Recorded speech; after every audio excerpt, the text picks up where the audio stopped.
We could hear. Well, yeah. Can we start the session, sir? Yeah, please do. Let's go. Thank you. Good evening. A warm welcome to all of you to the webinar series hosted by Advocates Association Bengaluru.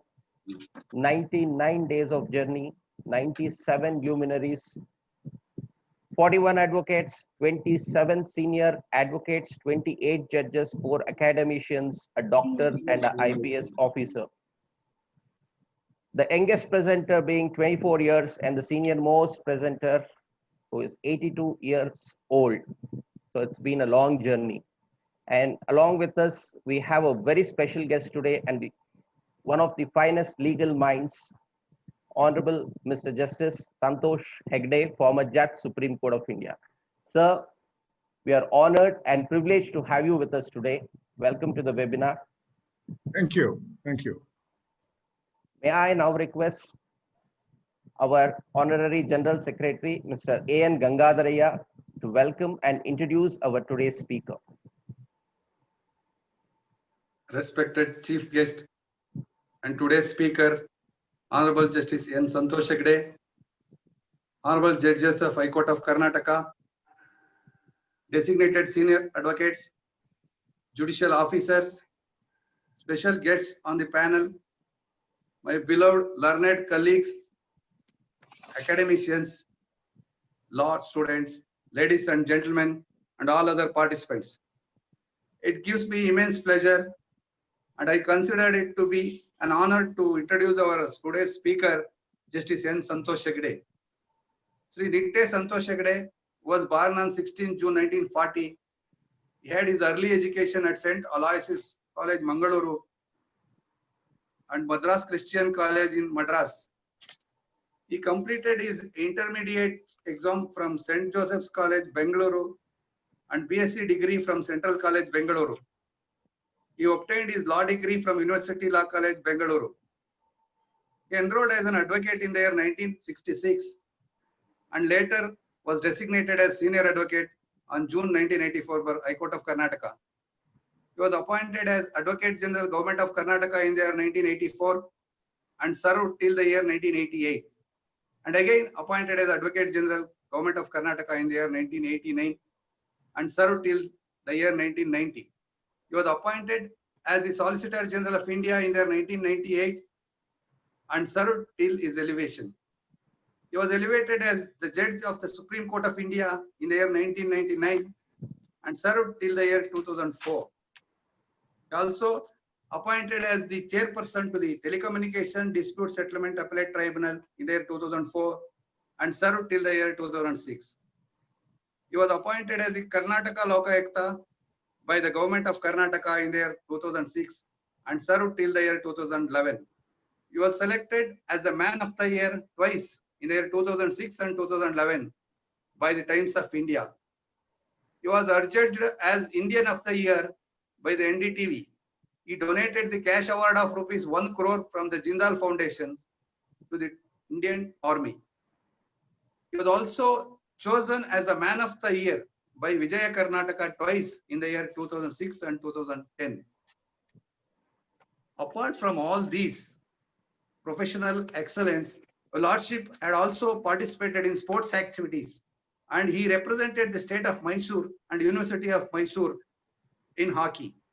Sir, on behalf of Advocates Association, Bengaluru, I extend a very heartily warm welcome to you. I also welcome all the participants. Welcome one and all. Thank you, sir, for that Thank you. warm welcome. Over to you, sir. Thank you very much. Honorable Judges of the Karnataka High Court, President, Office Bearers of the Karnataka High Court Advocates Association, senior advocates present, other advocates, and others participating in this program. I was requested to speak on some legal subject today, but I confessed that I have forgotten my law, and I would like to speak on a subject about which I have spoken umpteen number of times because of my experience in Karnataka Lokayukta. As you all know, Karnataka Lokayukta is an institution created in the year 1984. And it had at that point of time, maybe till about few years back, two jurisdictions. One is investigating offenses under the Prevention of Corruption Act by the police. Lokayukta had no authority under that act. But then since the police were subordinate to the Lokayukta, they used to have some interaction with the Lokayukta in the process of investigation. The second one was what is called grievance redressal. That is, people who suffer from maladministration could go to the Lokayukta, and Lokayukta had the jurisdiction to investigate and give directions. And if it is obeyed by the government, all right, but otherwise it can, the aggrieved party can go to the court. In that process, I saw so much of sufferings of the people, about which I'll be speaking shortly to you, which made me wonder why this is happening in a country which speaks of so much of spiritualism, so much of good and other things. In reality, it wasn't so. When I experienced it for 5 years, I saw it from very, very close quarters. And then I realized that the values which our elders had created in this country for peace and solidarity in the society was waning away, or it was disappearing in a very big manner.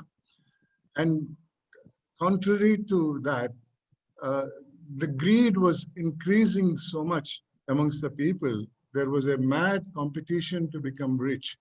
And that was what was really causing a lot of hardship to a large section of the society, especially the have-nots and all.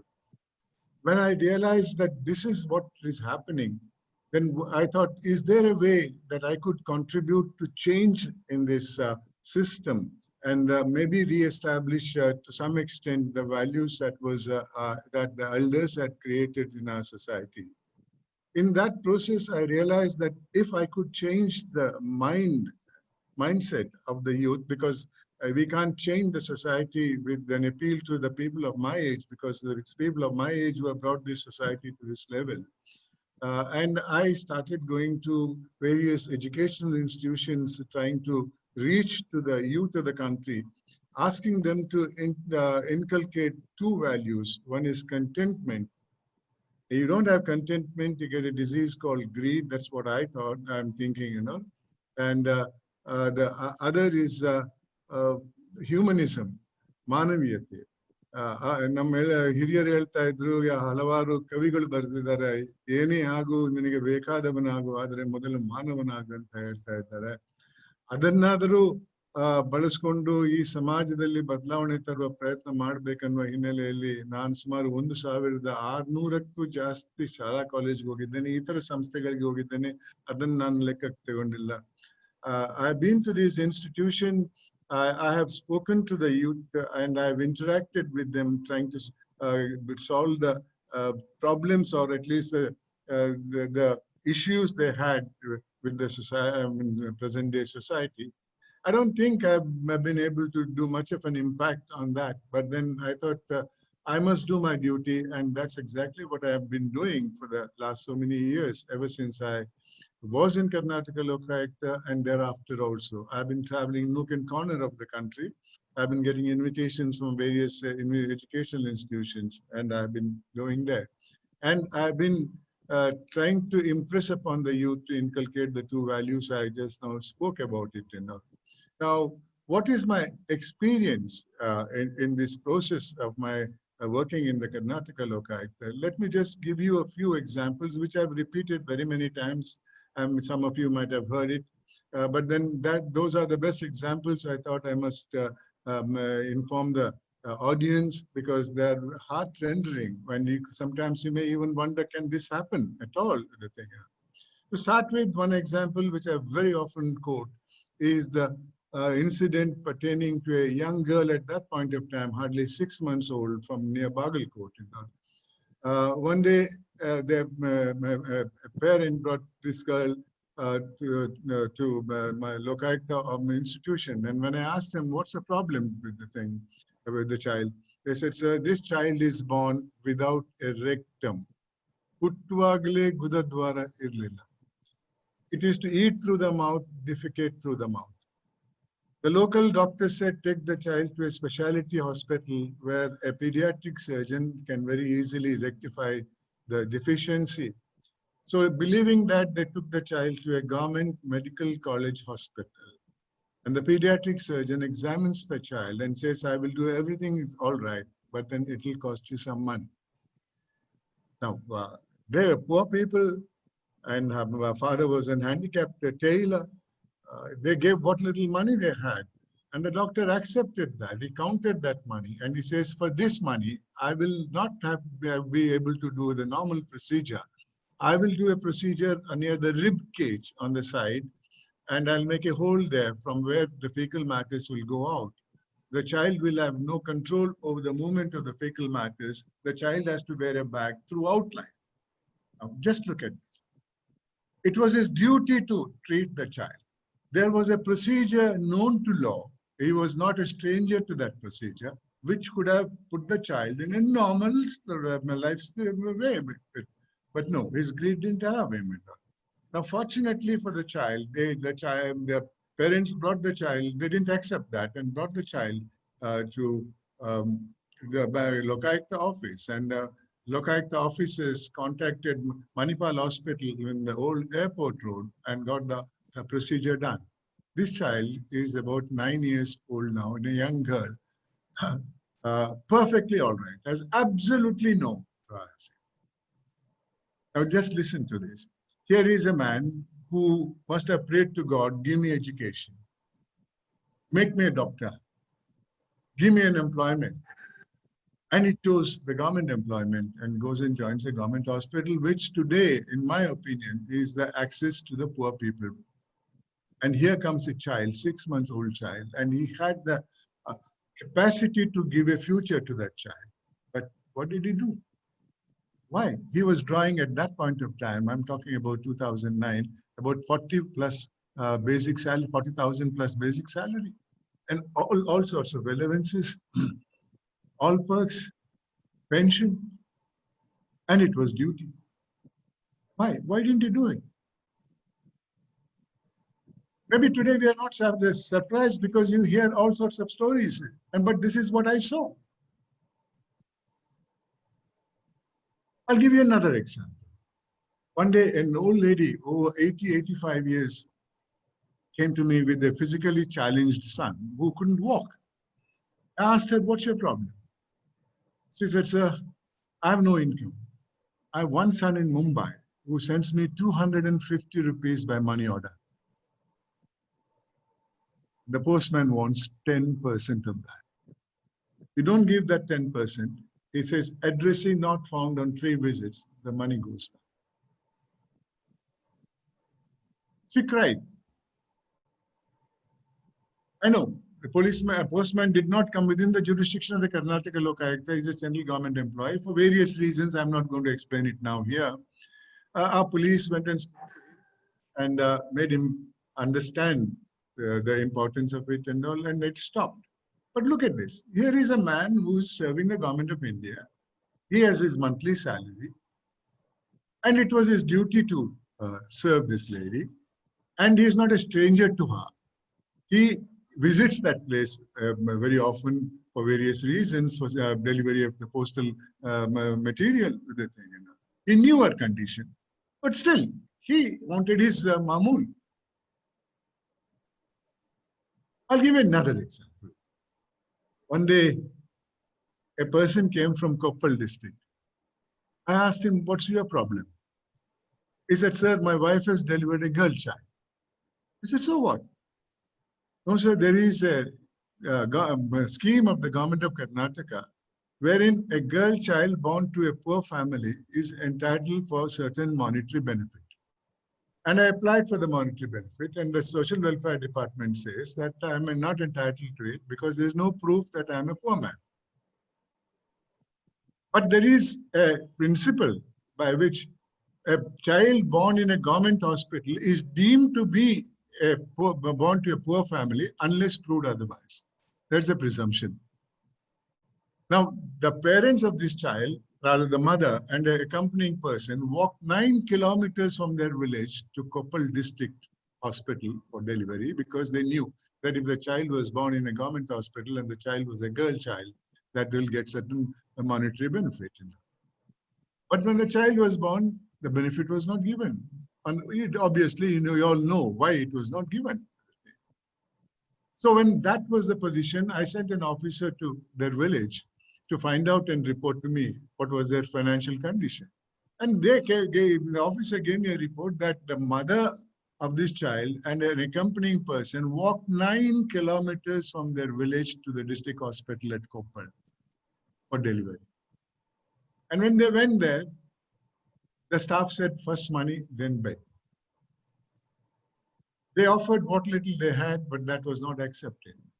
So perforce he sends the accompanying person to the village to get some money.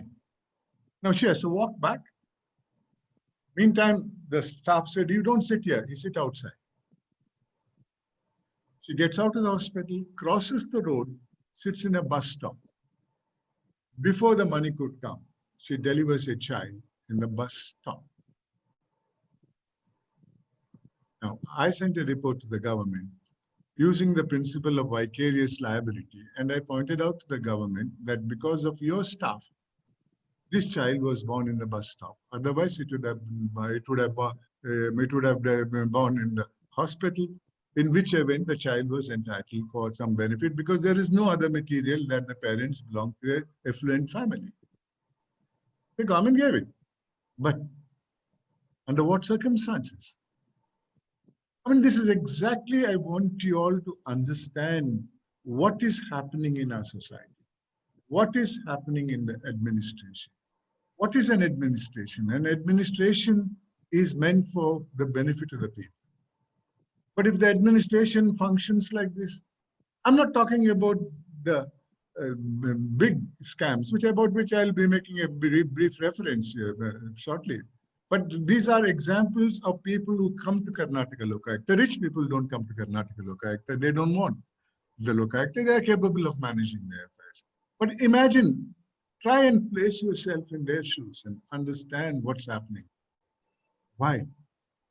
Because there is no contentment with what they legitimately earn. There is no humanism. And this is the exact problem which I appeal to you all to appreciate it and think about it and see whether you could change it by, first of all, changing yourself, changing your family, and changing whatever possible to make the society a better place to live. I'm not just speaking. I have practiced this. And I say it boldly because I am very happy that nobody have been able to point a finger at me the 5 years I worked as Lokayukta, or even before that when I held an office of public office I held. That's what gives you fantastic contentment in life. You make money illegally, you'll never ever be happy because you'll be all the time thinking, when will the ED come, when will the CBI will come, when will the investigating agencies will come. They may come, they may not come, it's a different matter, but that suspicion is always there. It will never ever allow you to enjoy that. Whereas you are satisfied with what you legitimately. I've been told, me and my siblings have been told, my parents, I don't come from a very affluent family, though my father was also a Supreme Court judge, but his salary at that point of time was 4,000. Be that as it may, because rupee must have had its value and all. They used to tell us from the younger days itself, look here, we are not rich. We'll give you enough education, enough food. We won't be able to leave anything behind when we go. And that is what made us change, me and my siblings. It's in this atmosphere, let me just trace back of things that have happened in this country. Maybe let us start from 1946 or so, when in anticipation of independence to this country, our elders created a body called the Constituent Assembly, about which all of you know about the thing. That Constituent Assembly, as you know, functioned from 1946 to 1949 November, when they produced a wonderful document called the Constitution of India, which was accepted by we, the people of India, on 26th of January 1950. A wonderful document. In that, from 46 to 49 November, in that, there was no reported case of any walkout, any shouting, any galata in the assembly, which is a predecessor to the Indian parliamentary system, be it the Lok Sabha or the Raj Sabha or the state legislature. Why? Because the values were there at that point of time. We have this parliament today. Let me give how the parliament or the Constituent Assembly functioned at that point of time. One of the first things that came for discussion before the Constituent Assembly was what type of a political system that this government should have when it became independent. There were many political systems. There was the monarchy, there was dictatorship, there was ism-based politics called communism, socialism, capitalism. Amongst them was a system called democracy, the Praja Prabhutva. Our elders spoke, we Indians were never ever independent. We were under the rules of Rajas, Maharajas, Zamindars. They made the laws they liked, and perforce we had to follow it. We had no voice in the lawmaking. Now that we're going to become independent, let's choose a political system by which every Indian feels that this system is mine. This government is mine. It is for me.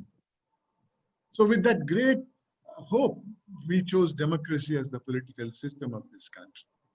And our elders even thought fit that there should be equal representation to everybody without he being rich or poor, without he being educated or non-educated. Therefore, there was no education fixed. Even that, in regard to that, there was a lot of discussion, which many of you would have read about it, be that as it may.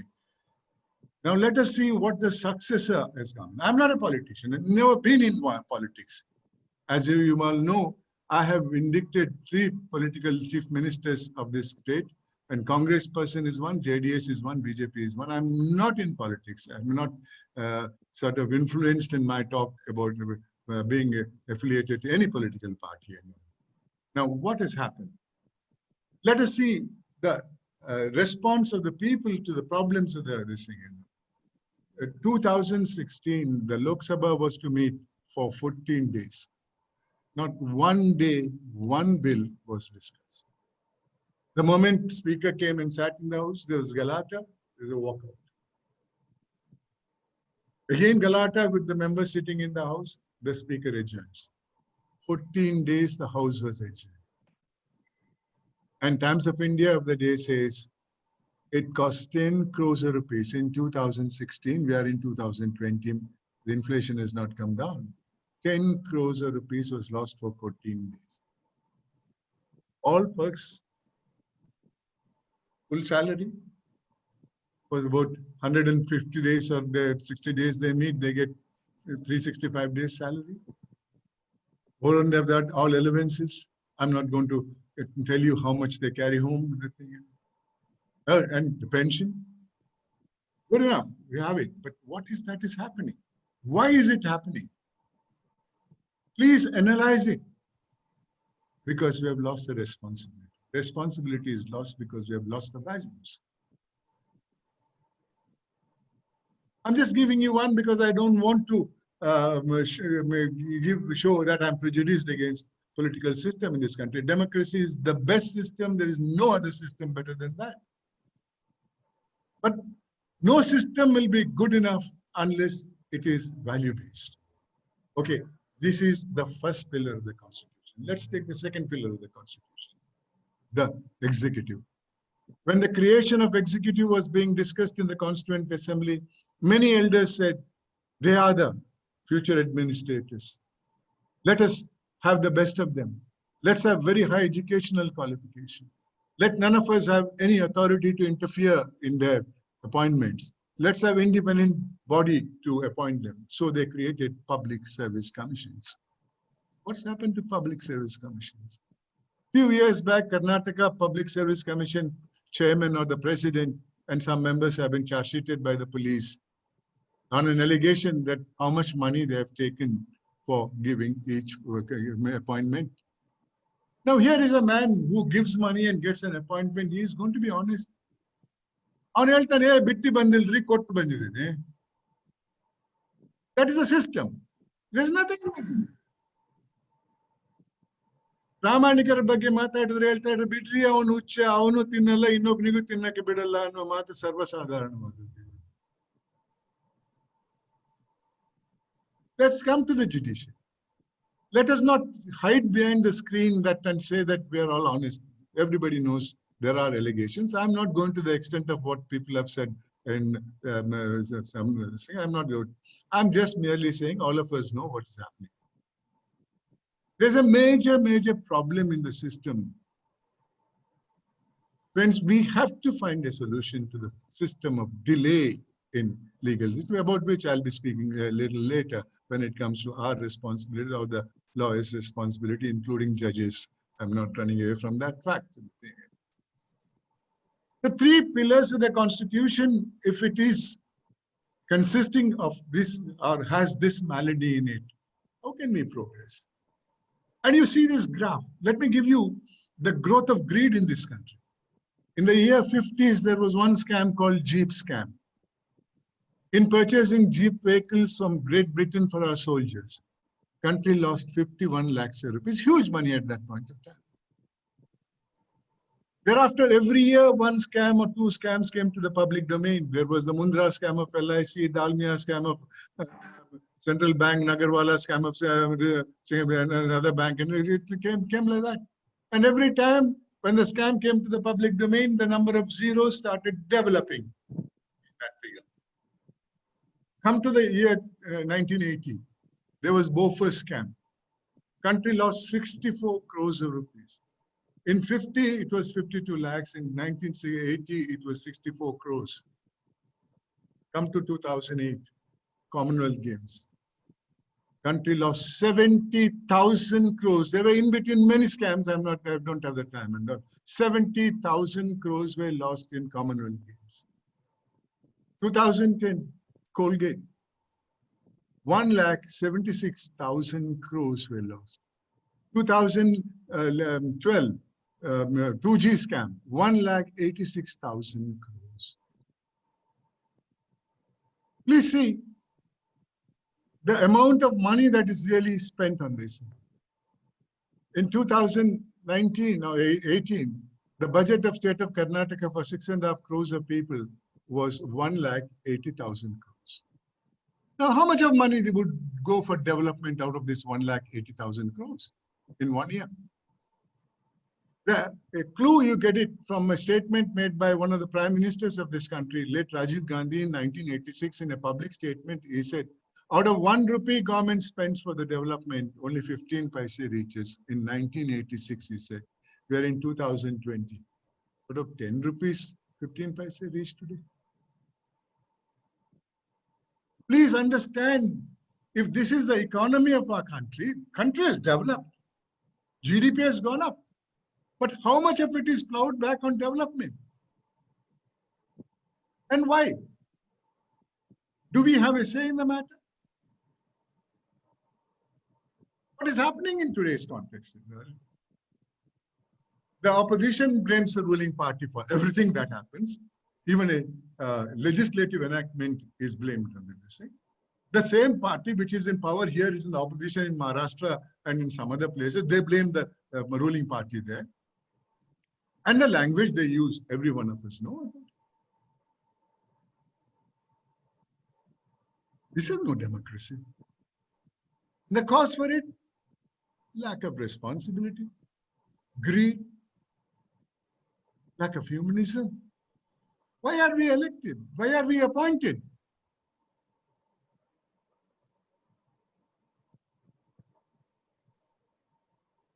Ladies and gentlemen, this is no subject where I could teach you law. I have worked for 5 years in Karnataka Lokayukta, and I've seen the sufferings of the people, and I trace it to this fall in moral value. It's in this background that I have chosen today to come before you and speak my experiences of Karnataka Lokayukta.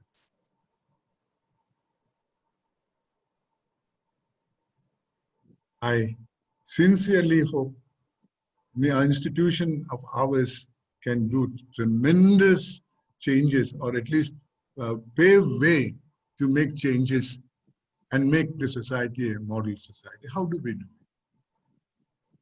I remember when I was joined the bar, my senior used to tell me, look here, when a client comes to you, study his brief, make an assessment of the case, and tell him frankly whether he has a case or not. If he has no case, tell him this is your problem. You still want me to try, I'll try. But don't give him falsehoods. Don't give him ideas that you spend money, you can make a case of out of the way. In fact, it's our responsibility. ಇವತ್ತಿನ ಪರಿಸ್ಥಿತಿಯಲ್ಲಿ ಯಾಕೆ ಬರ್ತಾರೆ ಸ್ವಾಮಿ ಕೋರ್ಟ್ಗೆ? ಎರಡು ಕಾರಣ ಇದೆ. ಎರಡು ತರದ. There are two types of clients. One is a speculative client. The other is a suffering client. Try and understand the difference between the two. I've been getting a lot of complaints saying that ನಮ್ಮ ವಕೀಲರು ಆ ರೀತಿ ಮಾಡಿದ್ರು, ನಮ್ಮ ವಕೀಲರು ಈ ರೀತಿ ಮಾಡಿದ್ರು, ನಮ್ಮ ಎದುರುಗಡೆಯಿಂದ ಹಣ ತಗೊಂಡ್ರು. ಎಲ್ಲ ಇದು ಆರೋಪಗಳು ಸತ್ಯ ಇರದೇ ಇರಬಹುದು. Adre, this has become a common thing after a judgment of the case, and I have heard these complaints. Nammali ನಾವು ಬದಲಾವಣೆ ತರುವಂತ ಪ್ರಾಕ್ಟೀಸ್ ಮಾಡಬೇಕು. You should make this institution a trustworthy institution in the eyes of everybody for that matter. I'm not making an allegation because I'm out of practice. I've become a judge and now I've retired. And no, I've seen the consequences of people's perception. It's extremely difficult for us to understand my profession is like this. No. Analyze it. Just imagine one case in one court has to take 15. Yes, I know the number of cases are filed are huge. That's because there is a speculative litigation. Huge number of litigations are speculative. Why is it become speculative? Because chances of speculative judgments are there. It's for all of us, the bench and the bar, to make it a more understandable. We have laid down laws. Where is the room for speculation? Speculation comes when judgments are delivered contrary to established law. Now, why do we give judgments contrary to established law? It may be personalism, it may be ego, that I overruled that judge, or it could be other considerations also. Let's not run away from the fact. Let us make an assessment. Let's talk within ourselves. Let's not go outside and speak about it. There's no need for us to make a public statement that judge is corrupt, this man, lawyer is bad and all. No. Let's have an in-house discussion. Doesn't have to name anybody, but we can give judgments. Doesn't a wrong judgment reflect on us? And we take 15 years in the first court, we have a first appellate court, we have a second appellate court, we have a high court, we have a Supreme Court. Make an assessment. Doesn't it take 50 years to complete a case when it reaches Supreme Court? Who can afford this? It could be criminal law. I've read in the papers, people after 30 years, 40 years being convicted or acquitted after having suffered the sentence. Is this justice? Well, you may ask, was it not happening when you were there? Yes, it was happening. But I realized it late. That's why I'm before you.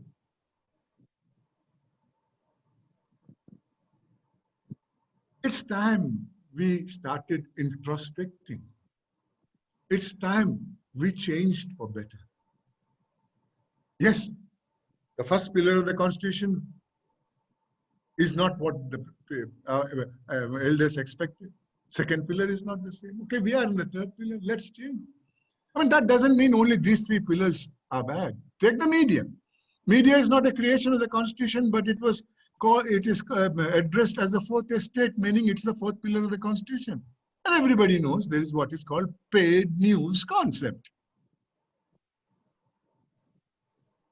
You take private business, you take anything. There isn't a profession where there is no corruption, malpractice. How long can we go? What is the extent?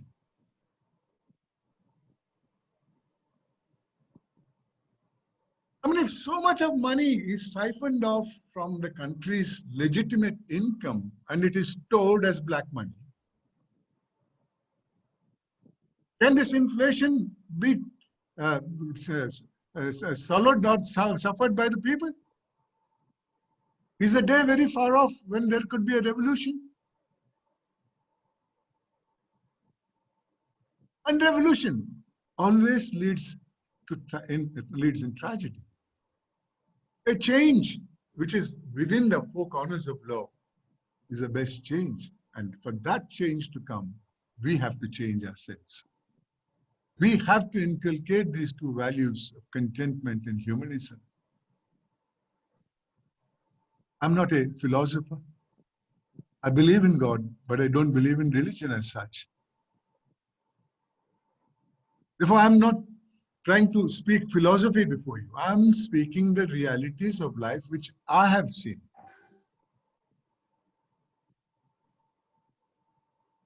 Well, I've taken 41 minutes. I'm prepared to answer questions. If there's anybody who's any question that can be asked, I don't get angry. I will answer to the best of my ability. I never got angry as a judge also, must tell you. Thank you, sir. Thank you so much for your presentation. Can we now move on to the Q&A session, sir? Yeah, go ahead. Can we have the first question, please? Online question. All right, we'll start with Mr. Rangarajan. Sir, I have unmuted you.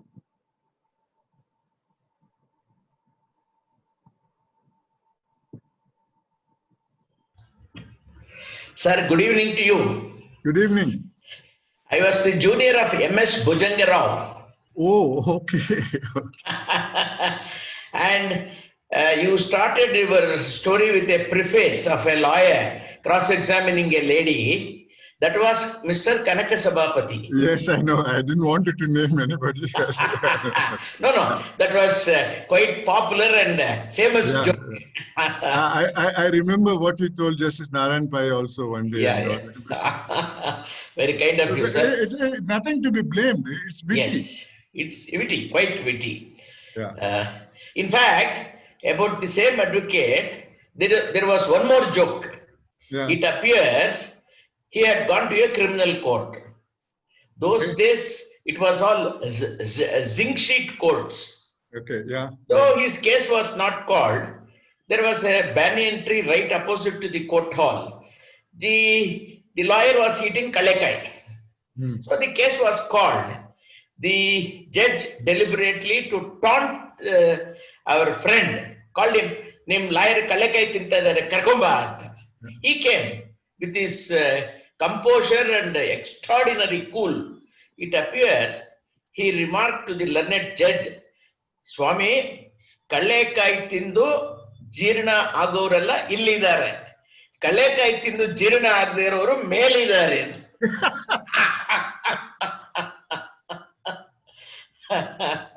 Anyway, jokes apart, sir, I have heard your eloquent discussion on the moral degeneration in the country as a whole. I honestly feel somewhere this immorality has commenced from politics. It is the politics which has taught us the greed. And from politics, people have imbibed the art of corruption. I think if public take it very seriously, there are few tips perhaps which could reform the whole country.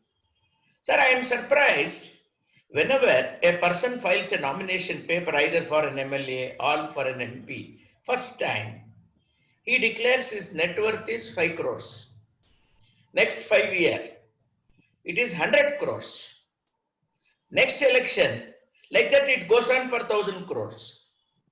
Now, somebody asks him, what is this? He says, I have paid the taxes. If taxes are paid on the ill-gotten money, is he absolved? The point would be both the election commission and the income tax should investigate. And if the person concerned is unable to explain the source properly, not only his nomination should be rejected, must be debarred for at least 10 years from contesting the elections. Sir, today our parliament and legislative assemblies have become like, if I may say so with utmost respect, city market or Kalasipalyam. I had never seen those days 40 years ago, people getting into the well of the speaker. Today they get into the well of the speaker. I remember what once Krishna Iyer said, catching the clients and snatching the briefs in that famous criminal case. Now that is the situation. Now these elected representatives who represent us, unfortunately, behave worse than urchins. And something parliamentary procedure, something must be evolved to ensure that nobody dares enter the well of the house. And I also find that this bills, passage of bills, why a bill should not be given circulated among all the members 15 days in advance. It is assumed they study and come duly prepared for a discussion. And the most important thing, as you rightly pointed out, is the media. As you rightly said, paid news channel. And they criticize one set of politicians. They like whatever action is taken by the other set of politicians. I think high time a law must be evolved that at least 50% of their time media should devote on matters of grave public importance. They believe in sensationalism, they incite violence, and so on and so forth. Those are my few submissions, sir. Thank you. Very kind of you. Yeah, I just want to react to one thing. Please. That you have blamed the present situation solely to politics. I don't agree with you. Right. Let me preface it by saying corruption is not something which is of recent birth. You read any one of your scriptures, there is a reference to corruption. Okay? Yes. Okay. Corruption is a creation of God, according to me. God has created and given it to us. I accept it or leave it, then I'll gauge you what sort of a person you are and all.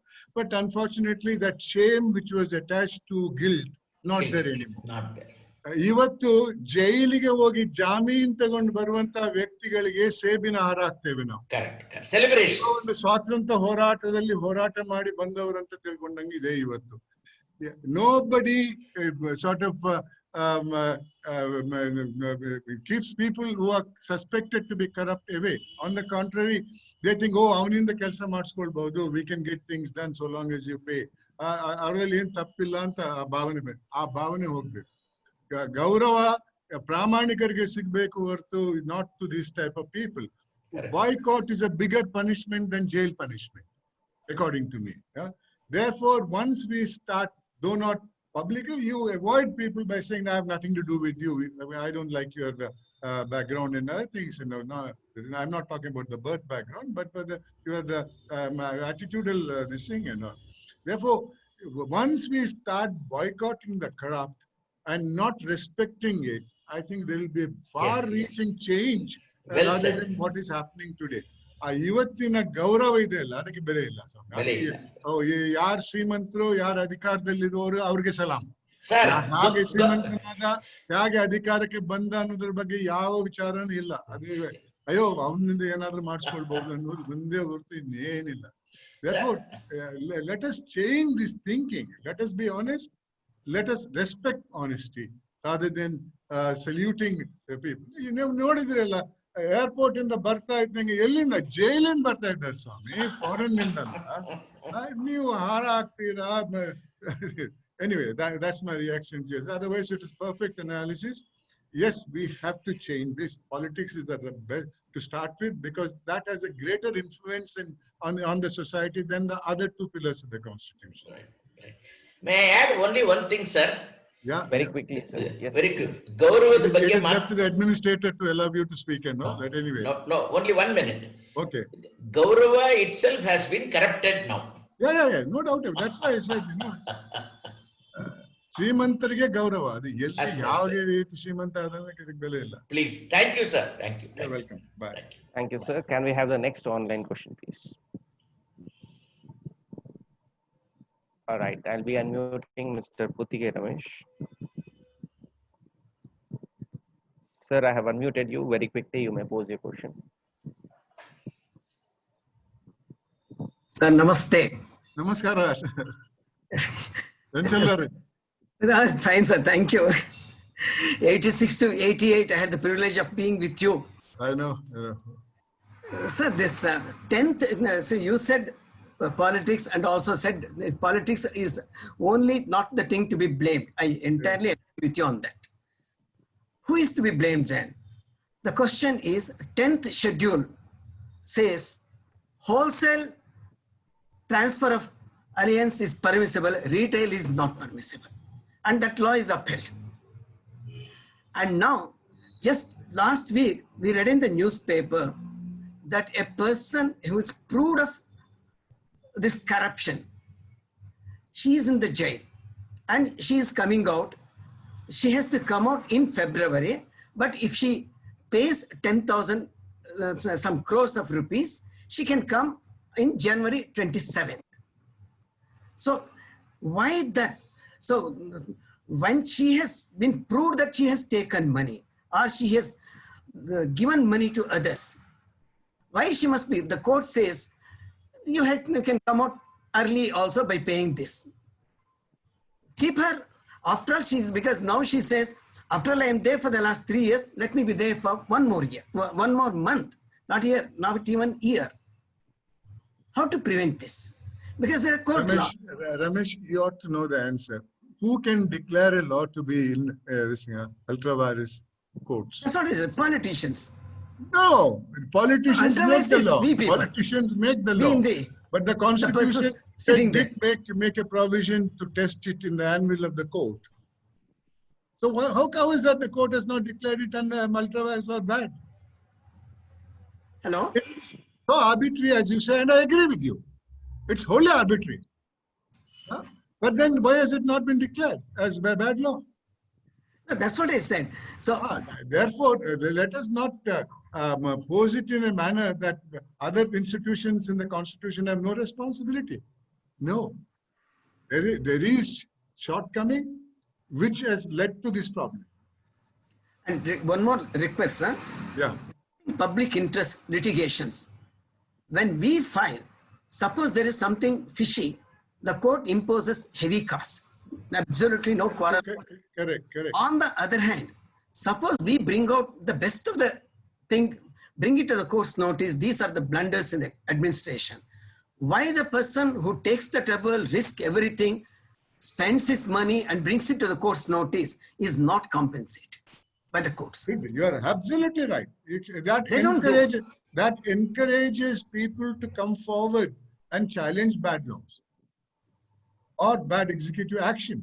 And it is not a safe thing to do in the present day context. Exactly, that's what I said. Therefore, encourage it that you must impose a cost and make it payable to the petitioner who has brought the matter before the court. You are very right there, and I support you on this. Thank you, sir. Thank you, sir. We have Mr. Prithvi who has a question. Yes, I have unmuted Mr. Prithvi. You may quickly pose your question. Very good evening, sir. As Good the evening. youngest member in the entire audience, I just want to ask a basic question, sir. Now, ಚಿಕ್ಕವರಿದ್ದಾಗಿಂದ ಕೇಳಿದ್ದೇವೆ Gandhi said that the last citizen has to benefit from the democracy and judiciary says 100 ಜನ ಅಪರಾಧಿಗಳಿಗೆ ಶಿಕ್ಷೆ ಆಗದಿದ್ರು ಪರವಾಗಿಲ್ಲ ಒಬ್ಬ ನಿರಪರಾಧಿಗೆ ಶಿಕ್ಷೆ ಆಗಬಾರ್ದು ಅಂತ. But today, as senior people were talking, even media has become a mob and internet has intensified this mobocracy. Popular opinions ಏನಿದ್ರೆ ಅದು ಸರಿನೋ ತಪ್ಪೋ ಗೊತ್ತಿಲ್ಲ, but at various points of history Gandhi ಆಗಿರ್ಬೋದು, ಅಂಬೇಡ್ಕರ್ ಆಗಿರ್ಬೋದು, ಮೊನ್ನೆ ತನಕ ಇದು ನೀವು ಈ ಕಡೆ ನೋಡಿದ್ರು ವಾಜಪೇಯಿ ಅಂತವ್ರಾಗಿರ್ಬೋದು, ದೇ ಹೆಲ್ಡ್ ಸೊಸೈಟೀಸ್ ಕಾನ್ಶಿಯನ್ಸ್. ಅವರು ಇಂಥದ್ದು ಸರಿ ಇಂಥದ್ದು ತಪ್ಪು ಅಂದ್ರೆ ಜನ ಕೂಡ ಅದನ್ನ ಫಾಲೋ ಮಾಡ್ತಾ ಇದ್ರು. ಬಟ್ ಇವತ್ತೆಲ್ಲ ಒಂದು ಒಂದು ಒಂದು ಫ್ರೆನ್ಸಿ ಮಾಬ್ ಆಗ್ಬಿಟ್ಟಿದೆ. ಅದು ತಪ್ಪಾದ್ರೂ ಸರಿ, ಜಾಸ್ತಿ ಜನ ಹೇಳ್ತಿದ್ರೆ ಅದು ಸರಿ ಆಗ್ಬಿಟ್ಟಿದೆ. But unfortunately even some judgments are trying to align themselves. I don't know how correct and I am in saying in the midst of all these judges and lawyers are trying to align with the popular opinion. And second small question I had is, now Supreme Court, democracy, when democracy is failing, we try to see judiciary as last resort. I am not a lawyer, so as a public, ನಾನು ಕೇಳ್ತಾ. Okay, am I audible now? You're audible, sir, but in between there was some technical issue. You may kindly continue. Okay, as a general public, as a common man, ನಾನು ಕೇಳ್ತಿರೋದು, when the democracy is failing, we see towards the courts as the last resort. But ಅದು ಕೂಡ ಎಲ್ಲೋ ಒಂದು ರೀತಿಯಲ್ಲಿ, ನಾನು ಎಷ್ಟು ಸರಿನೋ ತಪ್ಪೋ ಗೊತ್ತಿಲ್ಲ, ಎಲ್ಲೋ ಒಂದು ರೀತಿ ಪಾಪ್ಯುಲರ್ ಒಪಿನಿಯನ್ಗೆ ಅಲೈನ್ ಆಗುವಂತ ಡೇಂಜರ್ಸ್ ನಾವು ನೋಡ್ತಾ ಇದ್ದೀವಿ. ಸೊ ಹೈಯರ್ ಕೋರ್ಟ್ಸ್ಗೆ is it just the duty of it to correct the judgements of the lower courts, ಅಥವಾ ಕಾನೂನಿನ ಲೂಪ್ ಹೋಲ್ಸ್ ನೋಡಿ ಅವರು ಆತರ ಜಡ್ಜ್ಮೆಂಟ್ಸ್ ಕೊಡ್ತಾರ, ಅಥವಾ do they also have a moral duty of justice, equality and liberty? Because people are looking to them, people are looking to these justices. That's all. So thank you very much for this opportunity. Thank you. Look, my understanding of law as administered by a court is law according to the statute. That has no role to play to the isms of a judge or conscience of a judge or anything. He has to, the reason is it may not be correct always, but there should be consistency. Otherwise, what happens is a man comes with a particular social background, man comes with a particular political background, man comes with a different political thinking, the thing. And if judgments were to be influenced by those factors, then I think there'll be total confusion. And that's what is exactly prevailing, and it's leading to a lot of more litigations with the thing, Though if the judges decide law accordance with the law, the language of the law, the precedent law, then there can be consistency. If you want to overrule every judgment every other day, then there is not going to be a consistency, and there is going to be confusion. The best thing would be to make law consistent and make it in accordance with law and nothing beyond that. All these humanitarian considerations are all that maybe in the punishment part of it or in the operative portion of the judgment. But the law, the judgment should be based on the law.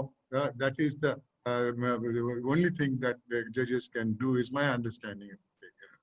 There is no room for other things. Thank you, sir. We have Mr. Ishwar Antin, former principal and district judge, who has a question. Yes, sir. You may kindly pose your question. Good evening, my lord. Good evening. Good evening. As I understand, there's a corruption is deep inside the electorate. They find a champion in flaunting immoralist. They build a cult of personality around any notorious person. What is the remedy for this, my lord? Where does the elected representative come from that electorate? So how do we expect him to be honest? Because you are a member of a group which is dishonest, which I agree with you when you asked that, when you suggested that and all the thing. That's why, Mr. Antin, I'm trying to do my little bit of going around to educational institutions and trying to place it. I don't know even 1% will change, but a day may come in this process of change where the cycle is going round and round. One day there could be a better society. That better society will produce better people, and those better people will manage it better, be it the legislature, the executive, or the judiciary. They'll manage it better. But if these very same people whom you say, the electorate, others, if they get into the legislature, they get into the executive, they get into the judiciary, the institution can never be good. Therefore, it should be our effort. We are right now in a very bad situation because the society has started respecting power and money. These are the only two things we respect today. All right, you respect it because of its achievement, but not how it's acquired. How is it acquired? People have now mentioned. They go to election and declare 5 crores as their asset and all, very next year they grow 100 crores. And they have the ways and means of justifying it also. Therefore, you know, when you see money can be acquired, and money is such an influential factor thing in the life today. Therefore, let us respect not wealth, but values. If the person has values, let's stand up and wish him. If a person has no values, no, most of them we have now seen, whoever has been in power, how it has been functioning in it. And I have my own saying, how will the next generation have peace in the society? There'll be a mad race. There'll be a fight for every possible chair in this world. Therefore, let us try something which you may or others may think this is all hype. This can't be used in reality. No, that was in existence about 50 years back or 75 years back. That was in existence. It has come to this stage because of what we are today. And because what we are today, the money has lost its value. As I told you, the salary of a Supreme Court judge was 4,000 rupees in 50s. Today it is over. I think, I don't know how much it is. I never bothered to find out. During my time, it was 50,000. Anyway, I'm not, what I'm trying to say is when money comes easy, the value also goes down. Therefore, it should be our effort. Otherwise, I don't think a retired High Court judge will speak anything other than the law and or the how it should be practiced. I, for one, I have forgotten my law. I never claimed to be a great lawyer. I'm a judge also, you know. But my being in 5 years in Lokayukta, I think my life changed, and I have the highest satisfaction in that job. Certainly, sir. Thank you, sir. We have Senior Advocate Mr. DLN Rao who has a question. Sir, I have unmuted you. You may kindly pose your question. Good evening, sir. Good evening, DLN. Yes, I still remember when I argued my very big matter in the High Court on a mining law. I was told that the learned Advocate General is opposing me. That was in the formative years of my practice, and you were on the other side. Then I was very nervous. You came into the court, put your hand on my shoulder and said, don't get nervous. Whatever you want to say, please say it. And then if in law you have made out a point, I'll be the first one to concede. And out of the 3-4 points which I raised, 1 or 2 of them, you were pleased to straight away say that I am right. And there was a contest in the 2. I'm saying this as a background that that's the kind of a personality that we have today with us. Now, sir, you are used to, or it is a passion, or it is in your blood to call a spade a spade. Do you feel in the last a decade or decade and a half, there's a lot of downward trend in the institution of Lokayukta. Why I'm saying this is, on and off, notices are being issued for breach of contracts between two individuals where the institution of Lokayukta does not have any kind of a jurisdiction. And the people who are parties to this are called before the Honorable Lokayukta, and then some kind of a settlement is sought to be made out. Don't you think, sir, it is beyond the scope and jurisdiction of the Lokayukta? Basically, I am of the opinion, correct me if I am wrong, that there is a deterioration in the institution where people have a lot of faith. The only point that Lokayukta should not think that that institution is there only for poor people.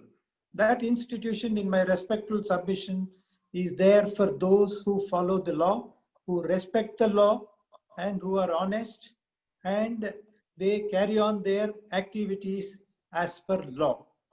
Sir, any comment on this? Dear Lynn, let me make myself very clear. When I use the word Lokayukta is there, I mean, the people, only poor people want Lokayukta, rich people don't want it because they can manage it. Is a reaction from my side to the societal situation and all. I didn't mean that way. Every institution is meant for everybody. There's no doubt about it. I would also want to say that the Lokayukta of which I was an officer is different from the present-day Lokayukta, because out of the two jurisdictions, one jurisdiction has been taken away. That is the anti-corruption jurisdiction, which was with the Lokayukta police, have been taken over and given to ACB. So now what is left is only good governance or grievance redressal with the thing, you know. How it is functioning will be very unfair for me to comment, because then people will say, oh, this man is trying to project himself as somebody, this, you know. So I'm not going to comment on that, you know.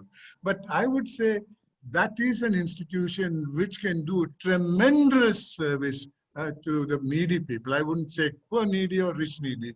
The needy people it can do. Otherwise, everybody has to come to the court of law for everything. Whereas this is an alternate where on the hand relief can be granted without much procedural area. But that could be used or misused. You know, I'm not going to say anything. I leave it to you to make your judgment on the thing. Please excuse me. Nice being face to face to you. Once Thank you again, so I must say. I'm honored, sir. Thank you, sir. We have Mr. S.S. Naganand who has a question. Yes, sir. Kindly, you may pose your question. Namaskara, sir. ಅಲ್ಲ ಏನು ಇವತ್ತು arbitration ಇಲ್ವಾ? ಇವತ್ತು court ಇದ್ದು sir ಬೆಳಿಗ್ಗೆಯಿಂದ ಸಂಜೆ ತನಕ. ಹೇಳಿ. The thought, as you so beautifully exposed and pointed out, that there has to be a sea change in the attitude of the entire society, everybody which comprises the society. And we must laud and appreciate your kind efforts in going to educational institutions and talking to them about it. But I think, sir, I remember in my school days, we had one period in a week called moral science. I think what has happened over a period of time is that no educational institution, except very few, with one of whom I am concerned with, is the Satya Sai Baba institutions, where they have special courses on education in human values. There are 5 human values: Satya, Dharma, Shanti, Prema, and Ahimsa. Now, these are values which have to be inculcated in students at every level, and that is somewhere working in our mind. So, don't you think that we, as a group of professionals, we can try to bring upon the government to bear it in mind that they have to include these moral and ethical values in education system at every level? There has to be some form of formal education also, because only then it is possible that our youngsters will start thinking on those lines. Otherwise, we only have big naras, dharmo rakshati rakshitaha, yato dharmas tato jayaha. These are all the slogans of our constitutional Sarakaರದ ಕೆಲಸ ದೇವರ ಕೆಲಸ ಅಂತ. ಈ ತರದ್ದೆಲ್ಲ ಬರೀ ದೊಡ್ಡ ದೊಡ್ಡ ಇದು ಬಿರುದು ಅಷ್ಟೇನೆ. So we really have to work at grassroots level, sir. What can we do about it as questions? I fully agree with you. As a matter of fact, I'm one of the beneficiaries of a subject called moral science when I was in school, which had its own effect on my life and all, which taught me many of the values. May not be the 5-6 values which Sathya Sai Baba institution is teaching, but at that point of time, those values were good enough for us to inculcate it and shape ourselves in the thing. But more than that was also our parents, because all these values should start from the house. You can't have a father who's corrupt and expect the son to be honest. That's not possible. Therefore, there should be a sea change, even the domestical changes which will influence the child. And that should be carried on to the education system. And the education system should re-inculcate what the parents taught you at home and all. Parents should be the first model, and the school should be the next model, is my thinking. And which government is interested in it? This government is interested in giving information or knowledge which makes you perfect for making money. Okay, all right. If it teaches you the right way and prohibits you from going the wrong direction, it's all right. But it teaches you only one way, how to make money. That is because the society wants that. Now let us disabuse the mind of the society that power and money are the only way to success. Success could be dehorse that. Success should be a man who works honestly, even in the class 4 service in the government service. Success is something when you have avenue for temptation, you have not yielded to that temptation and you have worked with it. Look, I also could have become a millionaire when I was investigating into my mining report. You can imagine whose names I have mentioned and all. Okay? It's not one political party. It is all the 3 political parties in the state. I'm happy. I'm happy because I'm not because I'm rich or anything. And I'm happy because my conscience is clear. If I was in any way had committed any mistake or the thing, they would have exposed me and pulled me to the street by now. The most that could somebody say is my nightlife should be audited. Nothing more than that could be said about me. I mean, what I'm trying to say is not, I would like to say about myself, because if I'm going to preach something, I must make myself very clear that I am practicing it. And in that process, as I told you, I believe these are the only ways out from the present day dilemma, or let me call it a little more seriously, the problems of the society. You are right. The values should be taught in the schools, preceded by parental values, then I think we'll be. Now, one thing, Naganand, I have no doubt things will change. But the question is, how will it change? Will it through violence, or it will be a peaceful change? A peaceful change, according to me, is long-lasting, whereas a violent change is only temporary. Thank you, sir. Thank you very much. Thank you, sir. We have one very important offline question, sir, by Mr. MVV Ramana. Respected sir, should there not be minimum qualification for ministers or other elected representatives, as otherwise the bureaucrats will become the rulers? So could you please share your views? Sure. Did Mr. Kamaraj Nadar have an educational qualification? What was the educational qualification of Lal Bahadur Shastri? There were many of them. Now, let us not think that every knowledge comes only through education. And present day education, especially in my thing, teaches you only the wrong things. It may give you information, but that information, according to me, is not covered by values. It is naked of values. Therefore, that information only creates something in you, which will never make you a perfect human being. Yes, education should be, but to give so much of importance to education, this matter was discussed in the Constituent Assembly. When an issue came up, whether there should be education for a person to contest an election, many people said, yes, there should be education. He must have the knowledge. He must have the capacity to understand the problems of the people. Then alone he'll be a good representative, was the argument put forward. Then it was opposed by 1 or 2 people who said, what is democracy? Democracy is government of the people, by the people, for the people. You cannot keep people away from democracy merely because they're illiterates. Now, we have 525 seats in the parliament. Today, how many people are illiterates there? Hardly about 10%. 90% of them are literates. Now, don't blame the illiterates in that institution for the ills of this country. It is a 90% of the literates who are responsible for it. Therefore, let us not go by literacy and illiteracy or a minimum qualification to contest an election. There are brilliant people who have not gone to school because of their earthly experience. They might have minimum education, some arithmetics of counting 2 plus 2 is 4. Beyond that, nothing they might have had. But then they have been extremely, extremely successful leaders. On the per contra, the people who have been indulging in all these activities, they are postgraduates, they are doctorates, they are all highly educated people. I don't have to name them and all. You just look into the people against whom allegations are there and next to or preface it what they have. If nothing else, they have an honorary doctorate. They would love to say doctorate.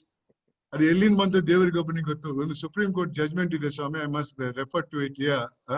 Balaji versus Union of India, 1996 AAR. There, while discussing the awarding of Padma Awards, the Supreme Court says there should be no title because we have under Article 18, we have abolished all titles. Therefore, there should be no title before the name. So Padma Awards can't be used as a title. It can be used only after a name. And if you apply that principle to honorary doctorates, you can't apply, put it before your name. It's only people who acquire it educationally can put it as a doctor. But today it's not like that. You pay money and get a doctorate from a university. ಮಂಡ್ಯದಲ್ಲಿ ಒಬ್ರು ಮಂಜೇಗೌಡ ಅಂತ ಇದ್ದಾರೆ ಮೊಟ್ಟೆ ಮಾರುವವರು ಅವ್ರಿಗೆ ಒಂದು doctorate ಕೊಟ್ಟಿದ್ದಾರೆ ಒಂದು ಯೂನಿವರ್ಸಿಟಿ ಅವರು ಅದು ಪೇಪರ್ ಅಲ್ಲಿ ಬಂದಿದೆ ಕಟ್ಟಿಂಗ್ ನನ್ನ ಹತ್ರ ಇದೆ ನಾನು ಯಾಕೆ ಹೇಳ್ತಾ ಇದ್ದೇನೆ ಅಂದ್ರೆ ನೀವು ಎಜುಕೇಶನ್ ಅಂತ ಹೇಳ್ತಾ ಅದಕ್ಕೆ ನಾನು ಹೇಳ್ತಾ ಇದ್ದೇನೆ ನೀವಲ್ಲ ಪ್ರಶ್ನೆ ಕೇಳಿದವರಿಗೆ ಹೇಳ್ತಾ ಇದ್ದೇನೆ ಡಾಕ್ಟರ್ ಅಂತ ಆಗ್ತಾ ಇದ್ದಾರೆ ಇದು ಬಹಳ ದೊಡ್ಡ ಒಂದು ಇದು education in today's concept according to me doesn't mean anything. It has not reached the goal for which we have been inculcating that this thing, education. It's only education becomes value-based. Yes, it is necessary. Thank you, sir. Ms. Veena Kamath has a question, sir. Can we continue with this? I have no problem. It's up to you and your program timing. Please. Madam, I have unmuted you. You may kindly ask your question. Good evening, sir. It's such a pleasure to ask you a question and see and listen to all that you've said. I cannot put it in words what an inspiration to you are to the next generation. So my name is Veena Kamath. I finished my graduation in 2014 and then I did my post-graduation, and it's about 4.5 years since I started practicing here in Karnataka as a litigation lawyer. So you told so much about corruption and how we can make the change. So when you gave today's speech and you discussed with us, I got reminded of one sentence that former President Abdul Kalam had written to me. So I'd written an email to him in 2009 when I was a student asking, sir, can you please tell me what I can do as a student, as a law student? So he had written a nice, beautiful email, and in which he said, my advice to the young law student is going to be that corruption is an assault on consciousness. So I feel that I should inculcate the same thing that he has given to me when I joined law school, and the same thing coming from you today again after having completed about 5 years in my beginning of my career. I feel so happy and blessed to hear all that you have said. So my 2 questions to you is that I face every day, and this question is coming as an individual about how I can be a contributor in the sea change that you said that we need to do. So my first question is that as a junior counsel, sometimes despite the best preparation, we are not taken seriously. It can be by any person. It can be senior, it can be the judge, it can be the client. So many times it's quite demoralizing that despite putting so much of efforts, we are not able to make a successful attempt in our efforts only because of the age.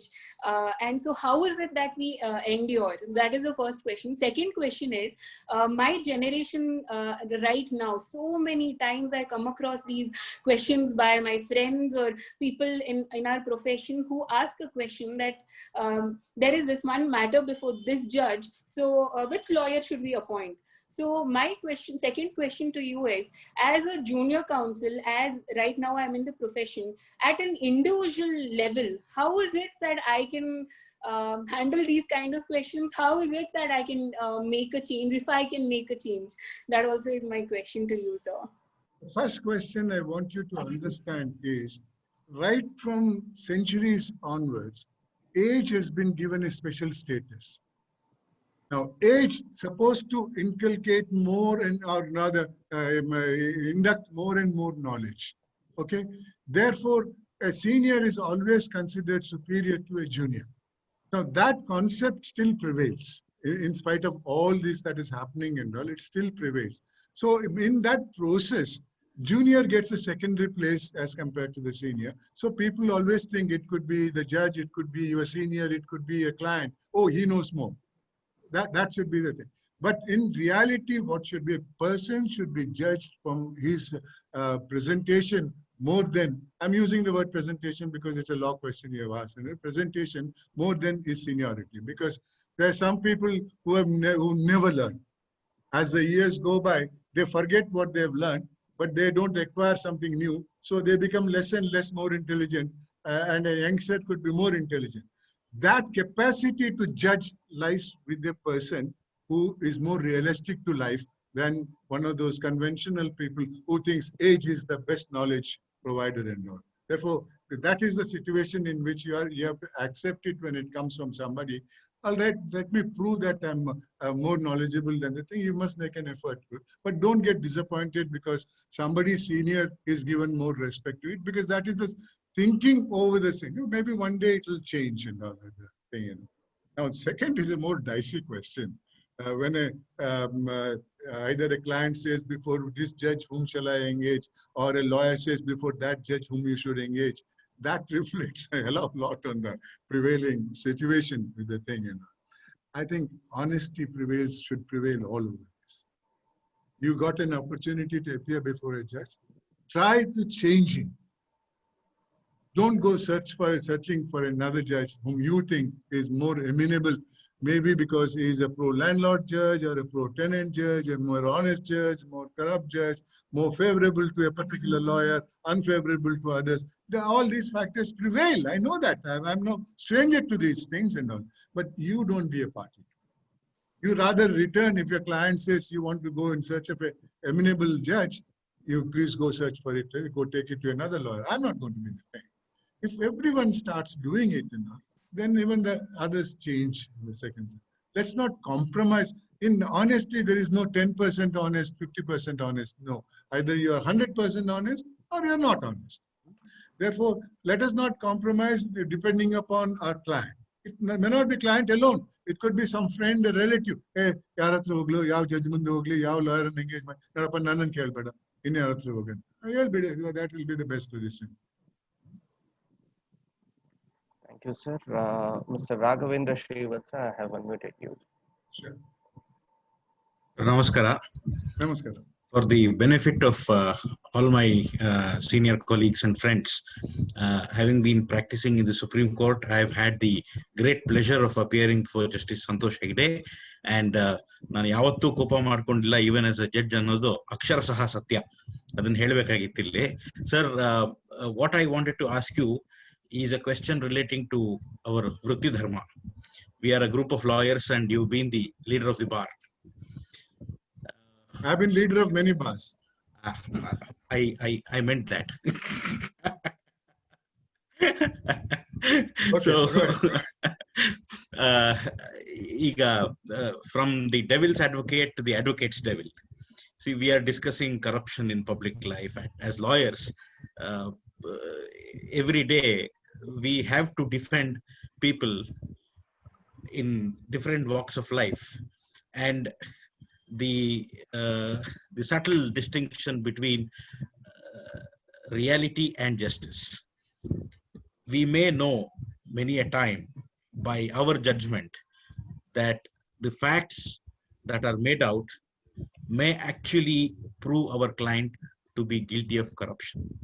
But when we as advocates defend him as per the law, we may be able to save him. So this is a dilemma that we all face. So in this process of bringing about a sea change, are we erring by accepting such briefs and defending such people, or are we on the right path discharging our professional duties? Okay.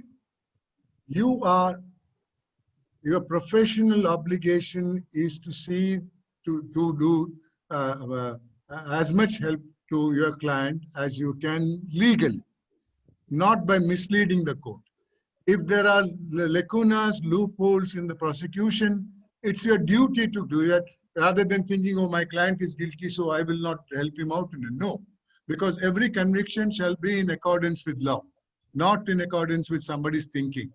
Therefore, even though you're personally convinced that your client is criminal, is guilty of the offenses alleged, if there is a legal way out, it is your professional duty which prevails over your moral obligation to help him out with the problem. But not by misleading the court, not by creating evidences. Therefore, there is nothing wrong in a lawyer defending and getting acquittal of a client, provided it is available in law. So you don't have to prejudge your client. You can try to find out his case and the merits of the case alone, and not the background of the client for that purpose. And all. But don't create evidence, don't mislead the court. That's not the thing. Now, just one passing comment. Even a devil is entitled for an advocate, but an advocate should not be a devil. That's a lot of reassurance, sir. Thank you very much. Thank you, sir. We have Mr. Shiva Prakash who has a question. Sir, I have unmuted you. You may kindly ask your question quickly. Mr. Shiva Prakash.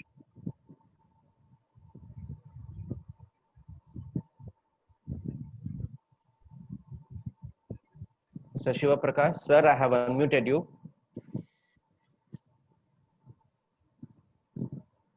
All right. Meanwhile, we'll take up a question of Mr. Harish.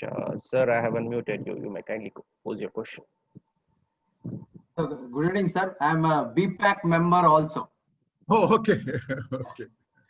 We know we've been striving for good governance and agenda for Bangalore and things like that. To add to what Mr. Nagaland said on moral science, sir. And if I may recollect, there is also one college even today which does moral science, is Mount Carmel College. Even the gates are locked during the moral science class. They lock the gates so students don't go out. I had the occasion of training them for parliamentary procedure and things. So that's when I came to know about this, sir. The other one is Tavu Heladri Sarkarada Kelsa, Devara Kelsa Anta. ನಾನು ಹೇಳಿಲ್ಲ ಸ್ವಾಮಿ ಅಲ್ಲಿ ಯಾರೋ sorry sir ಅದು ವಿಧಾನಸೌಧ ಬಾಗಿಲು ಇದು high court ಎದುರುಗಡೆ ಇರೋ Vidhana Soudha gate ಮುಂದ್ಗಡೆ ಎಂಟ್ರೆನ್ಸ್ ಗೋಡೆ ಮೇಲೆ ಇದೆ ಅದು ಬಟ್ ಆ door is locks they don't use that door because they don't want to do the god's work they use the back door entrance that is always the case that's always the case ಅದು ಮೊದಲು ವಿಧಾನಸೌಧ ಕಟ್ಟಿದಾಗ ಇತ್ತು ಆಮೇಲೆ ತೆಗೆದಿದ್ರು ಇವಾಗ ತಿರ್ಗಾ ವಾಪಸ್ ಬಂದಿದೆ ಅದು ಆ ಬಿಲ್ಡಿಂಗ್ ಒಳಗಡೆ ಇರುವವರು they are equating themselves to God. That's true. That shows their thinking capacity the same. Correct. The other one is 2016 disruptions of parliamentary proceedings. Yes. For 92 hours loss, there was 144 crore loss of the value of the exchequer. For every minute, it takes around 2.5 lakhs to 3 lakhs of expenditure for parliamentary proceeding to happen. The other one is assets declaration. On two occasions there is asset declaration. One is when the candidate files nomination, there is asset declaration through an affidavit. One, after the candidate is successful and gets elected, and once he takes oath of affirmation in the Lok Sabha or the Rajya Sabha, as the case may be, or the state legislature, assembly or council, within 90 days from the date of oath of affirmation, he has to give his asset declaration. As per an RTI inquiry in 2020 January, out of 543 elected members in the general election, 503 had not complied with this norm of filing their asset declaration within 90 days from the date of their being sworn in as the member. In such a scenario, you can't suspend all of them, as a suspension happens when disruption happens. If I suspend 503, House will not function. In such a scenario, that's no excuse. That's no excuse for application of law. Correct. How do we enforce this? We enforce it, close the parliament, and there will be no loss to the nation. At least sitting fees will be saved. Sitting fees will be saved. Yeah, and you know, if you have noticed it, I have read in on paper, subject to correction, 41% of the sitting members have criminal cases against them. So this not only reflects on their personal listing, but on the voters also. That's why I'm one of the proponents of the fact that it should be mentioned in the ballot paper. So many cases are pending and I've been convicted in so many cases, but not confirmed. That's it. I mean, these are certain things, you know, which should be made known to the voter. Maybe one day he will change if the information is there. Thank you, sir. We have Senior Advocate Mr. P.S. Rajgopal who has a question. Yes, sir. Namaskar.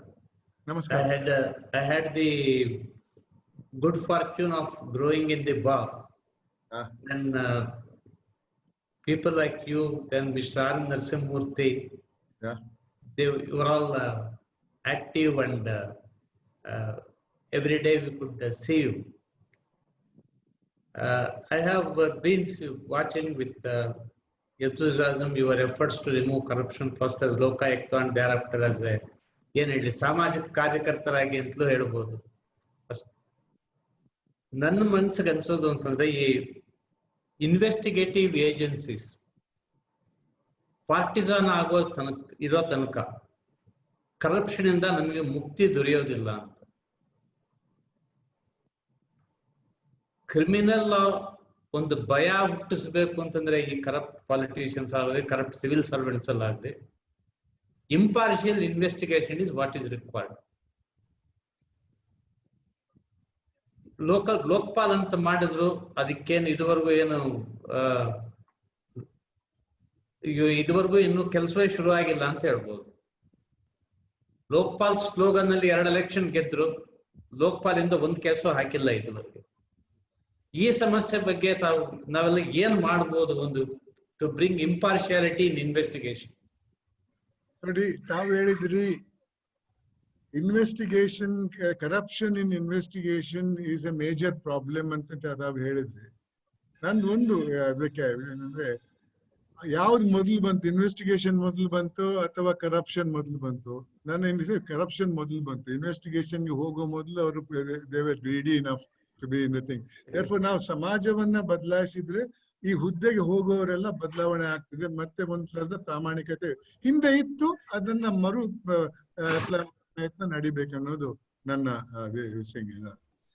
ಆ ಒಂದು ಇದರಲ್ಲಿ ನನಗೆ ಅನಿಸ್ತಾ ಇದೆ, ಈ ಬದಲಾವಣೆ ಎಲ್ಲೂ ಬರ್ಬೇಕಾದ್ರೂ ಕೂಡ ಸಾಮಾಜಿಕ ಮೌಲ್ಯಗಳ ಮರು ಸೃಷ್ಟಿ ಆದ್ರೆ ಮಾತ್ರ ಆಗ್ತದೆ, ಹೊರತು ಇಲ್ಲಿಂದಲೇ ಸಾಧ್ಯವಿಲ್ಲ ಸ್ವಾಮಿ. Because corruption in investigation is only one item in the whole administration. That will only affect the investigation part of it. Even everyday administration is also suffering from same malpractice, same greed. Adrinda, if you change the corruption in investigation, the society will change, everything will change. ನನ್ಗೆ ಅನ್ಸೋದಂದ್ರೆ ಈಗ FIR ಹಾಕೋದ್ರಲ್ಲೇನೆ ಹೌದೌದು, ಇದಕ್ಕೆ ಸಂಶಯ ಇಲ್ಲ. ಕೆಲವರು ಯಾರನ್ನು ಹತ್ಯೆ ಮಾಡಿದ್ರು FIR ಬೀಳೋದಿಲ್ಲ.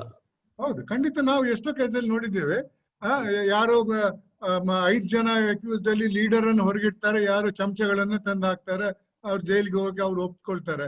ಇದರಿಂದ lot of injustice is done. ಅದ್ರಲ್ಲಿ 2 ಮಾತಿಲ್ಲ. ಎಲ್ಲಾ ವಾಕ್ ಆಫ್ ಲೈಫ್ ಅಲ್ಲೂ ಕರಪ್ಷನ್ ಇದೆ. Investigation is one thing which is A long standing effect. Corruption in investigation has a long-standing effect on legal system itself and all. Therefore, I agree with you. But adanna ಬದಲಾವಣೆ ಮಾಡುವುದು ಹೆಂಗೆ? ನಮ್ಮ ಜನರಲ್ಲಿ ಪ್ರಾಮಾಣಿಕತೆ ಬಂದ್ರೆ ಅವ್ರು ಎಲ್ಲಿ ಹೋದ್ರು ಪ್ರಾಮಾಣಿಕರಾಗಿರ್ತಾರೆ, ಇನ್ವೆಸ್ಟಿಗೇಟಿಂಗ್ ಆಫೀಸರ್ ಆದ್ರೂ ಪ್ರಾಮಾಣಿಕರಾಗಿ ಬರ್ತಾರೆ. ಅಂತ ಒಂದು ಸಮಾಜವನ್ನು ಸೃಷ್ಟಿ ಮಾಡ್ಬೇಕನ್ನೋದು ನನ್ನ ಪ್ರಯತ್ನ. Unless we remove this political interference in the matter of crime investigation. ಹೌದು ಸ್ವಾಮಿ, ಯಾಕಂದ್ರೆ ಎಲ್ಲಾದ್ರಲ್ಲೂ ಅವ್ರ ಕೈ ಇದ್ದೇ ಇದೆ. ರಾಜಕಾರಣಿಗಳು ನೋಡಿ, ಒಬ್ಬ ಇನ್ವೆಸ್ಟಿಗೇಟಿಂಗ್ ಆಫೀಸರ್ ಪ್ರಾಮಾಣಿಕನ ಕೆಲಸ ಮಾಡ್ತಾರೆ, ಅವ್ನು ಟ್ರಾನ್ಸ್ಫರ್ ಆಗ್ತದೆ. ವಿಚಾರಣೆ ನಡುವೆನೆ ಟ್ರಾನ್ಸ್ಫರ್ ಆಗ್ತದೆ. ಯಾಕೆ ಅವನ್ ಬೇಡ ಇನ್ನೊಬ್ಬ ಬರ್ಲಿ, ನಾನು ಹೇಳ್ದಂಗೆ ಮಾಡ್ತಾನೆ ಅಂತ.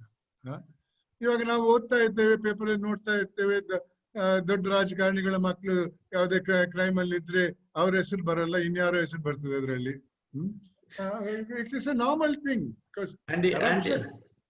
And in some cases, the same name gets removed from the crime scene successively. ಹೌದೌದು, because that's a normal thing. ಇವತ್ತೇನಂದ್ರೆ ಹಣ ಇದ್ರೆ ಏನ್ ಬೇಕಾದ್ರೂ ಮಾಡ್ಬೋದು ಅನ್ನೋದೊಂದು ಸರ್ವಸಾಧಾರಣವಾದ ನಂಬಿಕೆ ಇವತ್ತು. Thank you, sir.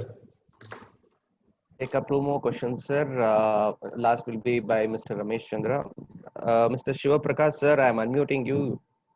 May kindly pose your question very quickly. Mr. Shiva Prakash.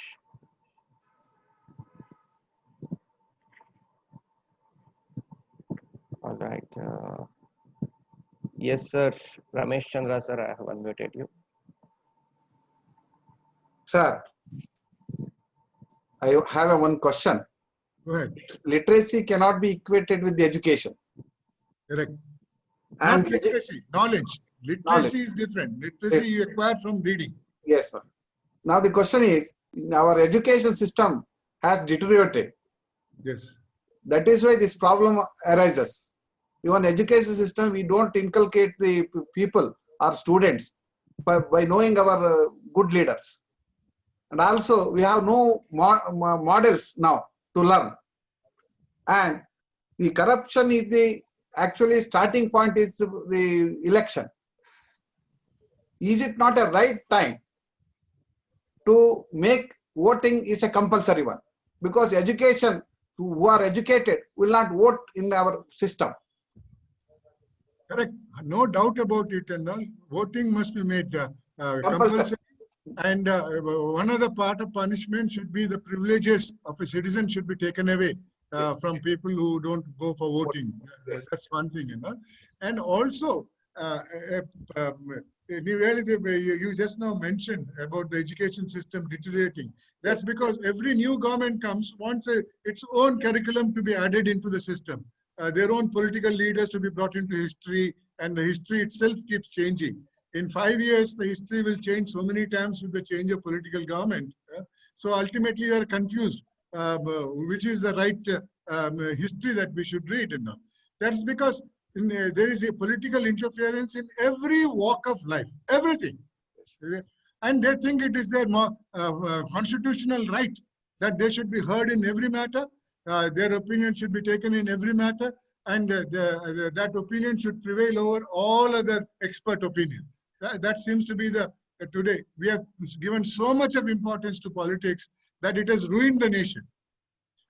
According to me, politics should be only to make law, nothing more than that. And that was the intention of the constitution framers.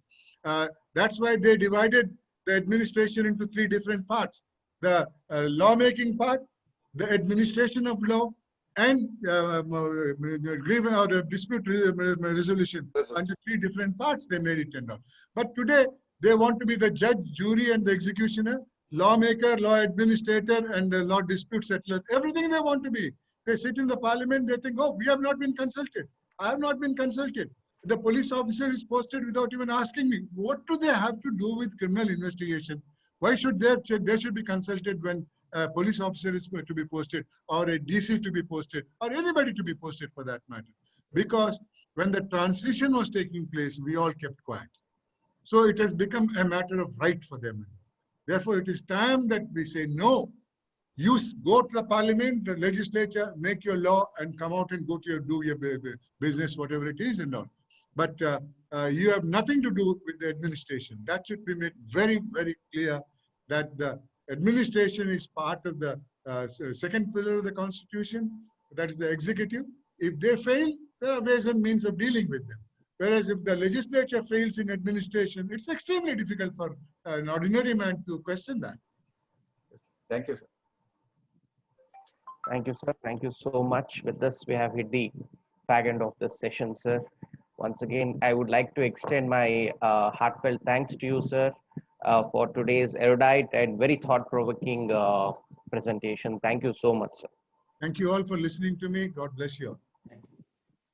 I would also like to extend my heartfelt thanks to Honorable Mr. Justice Abhay Srinivasok, Honorable Chief Justice, High Court of Karnataka. His Lordship had inaugurated this webinar series on 31st May 2020. I also like to thank all the presenters, resource persons, including honorable judges, designated senior advocates, my esteemed colleagues, and all other presenters on this forum. I also like to thank Mr. Akash for his continuous technical support from day one. I also thank advocates Shri Shivshankar, Manu Kalyan, Mr. Murthy D. Nayak, Mr. Hemant Bharadwaj, Mr. Praveen Kamath, Mr. Jaisham Rao, Mr. Mahesh Chaudhary, Mr. Pratik Rath, who have helped us directly and indirectly in conducting these webinars. I also thank Mr. Ajay Kadur and Dr. Deepak on this occasion.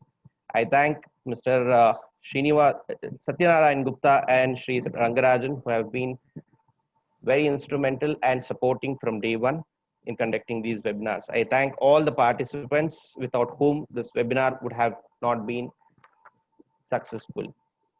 Last but not the least, I would like to thank our own people, President Mr. A.P. Ranganath, Secretary Mr. A.N. Gangadharaya, Treasurer Mr. Shivamurthy, and all other office bearers of Advocates Association Bengaluru. I also thank all the participants who have been very actively participating today, senior advocates, my esteemed colleagues, and all other participants. Thank you so much. Sir, with your permission, now we'll be signing off today's webinar.